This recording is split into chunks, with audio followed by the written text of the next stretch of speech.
नमस्कार दोस्तों मैंने अभी अभी ब्रिंग हर बैक नाम की एक नई ऑस्ट्रेलियन हॉरर मूवी को हिंदी में देखकर खत्म किया है। फिल्म वीओडी पर अवेलेबल हो गई है हिंदी में भी, but not in India right now. And मैं कह सकता हूं कि भाई मूवी को देखकर मुझे मजा आया है। खास तौर पर मूवी का जो सेकंड हाफ है, या मैं यूं कहूं कि मूवी का जो क्लाइमैक्स है वो काफी ज्यादा अच्छा था। एंड उसके अलावा मैं आता हूँ सीधा सीधा प्लॉट पर। IMDb पर इस मूवी के बारे में यूं लिखा हुआ है, एक भाई और बहन को अपनी नई फॉस्टर मदर के एकांत घर में एक भयानक अनुष्ठान का पता चलता है।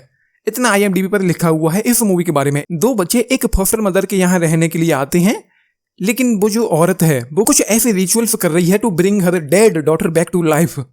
बस इतना ही इस मूवी के प्लॉट के बारे में मैं बोल पाऊंगा। लेकिन फर्स्ट हाफ जो मूवी का है वो काफी ठंडा सा था, कमजोर सा था। एंड मैं बस देख रहा था, ज्यादा कुछ इंटरेस्ट आ नहीं रहा था। लेकिन इस मूवी में मुझे इंटरेस्ट आया, और इस पूरी मूवी को हम देख पाते हैं तो बस एक कैरेक्टर है ऑलिवर, या जिसको वो औरत ऑली कह के बुलाती है। वो जो फॉस्टर मदर है उसके यहाँ एक बच्चा और रहता है जिसका नाम ऑलिवर है। एंड उस बच्चे के साथ जो चीज़ें यहाँ पर हो रही होती हैं वही एक ऐसी वजह थी जिसकी वजह से मैं इस मूवी को आगे देखने का मन कर रहा था, और उसी की वजह से मैं इस मूवी को एंड तक देख पाया हूँ। जब वो अजीबोगरीब हरकतें करता है, उसी वजह से ये मूवी मुझे पूरी तरीके से इंगेज कर पाई। और मैं कहूँ इंगेज तो क्या, पूरी तरीके से होके बुक करके रख पाई। एंड उसी कैरेक्टर, उसी बच्चे के बारे में मैं जानना चाहता था कि असल में यहाँ पर हो क्या रहा है। ये तो समझ में आ जाता कि हो क्या रहा है, आगे क्या क्या होने वाला है और किस किस हद तक चीजें जाने वाली हैं, वो मैं जानना चाहता था। एक मोमेंट था इस मूवी में जब वो बच्चा चाकू चबाने लग जाता है, एंड वहां पर जो हुआ वो डिस्टर्बिंग तो था ही मेरे लिए। एंड मैं उस सीन को याद भी नहीं करना चाहता हूं। एक्चुअली चीजें उस बच्चे के साथ कुछ ऐसी थी कि वो बच्चा पजेस्ड है किसी डीमन से।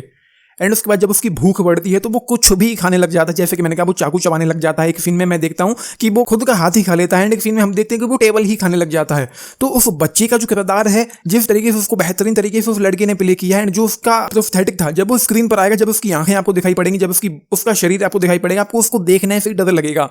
तो वो जो किरदार है, मतलब वो कुछ अलग ही था, बहुत भयानक था, विजुअली बहुत डिस्टर्बिंग था। सीधी सिंपल सी बात ये है। उसके अलावा भाई मैं यही कहूंगा कि मूवी को थोड़ा और ज्यादा एक्सप्लेन एलेबोरेट करके दिखाया जा सकता था, चीजों को थोड़ा और बेहतर समझाया जा सकता था। तो ये है मूवी ओवरऑल। मतलब एक सन की माँ की कहानी है जो अपनी मरी हुई बेटी को जिंदा करना चाहती है, और उसके लिए वो कुछ भी करने को तैयार है।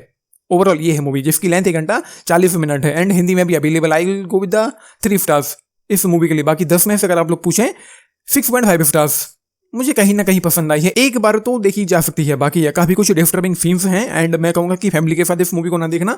जब उन बच्चों के पिता की मौत होती है तो वो फुली नेकेड दिखाई पड़ते हैं। उसके अलावा भी काफी कुछ डिस्टर्बिंग सीन्स इस मूवी में है। तो बाकी आप लोग समझ लो, आपने मूवी देखी है, देख रहे हैं, अपने टेक्स्ट लेके बताना। बाकी लाइक शेयर सब्सक्राइब भी करना चैनल को, video. And this is Nitish signing off. Thank you.